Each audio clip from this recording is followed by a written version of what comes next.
Have you ever caught yourself acting like yourself, but somehow it still feels fake? You laugh at the right moments. You say the things people expect. You make decisions that seem normal. Yet deep inside, there's a strange feeling, as if you're performing a version of yourself, instead of actually being that person. And the unsettling part is, you can't even tell which version is real anymore. Because what if the mask has been on for so long? The invisible performance. Most people think pretending is something you choose, like lying or acting. But psychology suggests something much stranger. Sometimes, pretending happens automatically. Not because you're trying to deceive others, but because your brain learned that adapting was the safest way to survive. Think about an ordinary day. You speak differently with your family, differently with co-workers, differently with strangers. Even your laugh changes depending on who's around. That's normal. The human brain is built for social flexibility. But there comes a point where flexibility slowly becomes uncertainty. You stop asking, what do I actually want? And start asking, you're not broken. You're updated for an old world. Many people believe something is wrong with them because they don't know who they really are. But uncertainty isn't always evidence of damage. Sometimes it's evidence of adaptation. Think about software updates.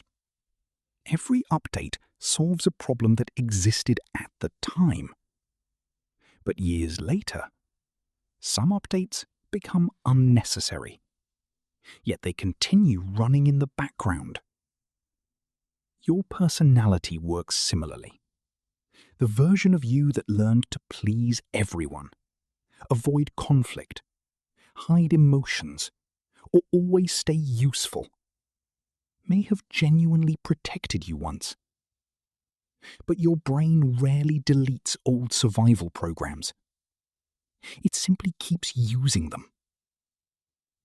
That's why adulthood can feel confusing. Your environment changes, but your emotional operating system often doesn't. You're living in today's world with yesterday's survival set. Notice automatic yeses. Pay attention to moments where you instantly agree before asking whether you actually want to. Psychologists call this automaticity. Much of daily behavior happens without conscious awareness. When you pause before answering, you activate the brain's prefrontal cortex, the area involved in deliberate decision-making. For example, a friend asks for another favor. Your mouth says, sure. But this time, pause for 5 seconds. Ask yourself, would I still say yes if I wasn't afraid of disappointing them? That tiny pause interrupts old emotional programming. Follow curiosity instead of approval. Your brain releases dopamine differently when exploring something personally meaningful compared to simply receiving external validation. Approval feels rewarding, but curiosity creates intrinsic motivation. One fades quickly, the other builds. One mental model to remember. Imagine your identity as a house. Your adaptations are the furniture. For years, you may have mistaken the furniture for the house itself. You rearranged it, added more, removed some. But underneath, the structure remained. You don't need to build a completely new identity. You simply need to notice which furniture was placed there by fear and which pieces actually feel like home.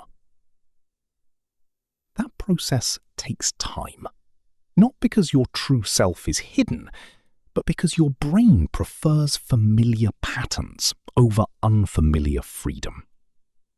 The strange feeling of pretending is often the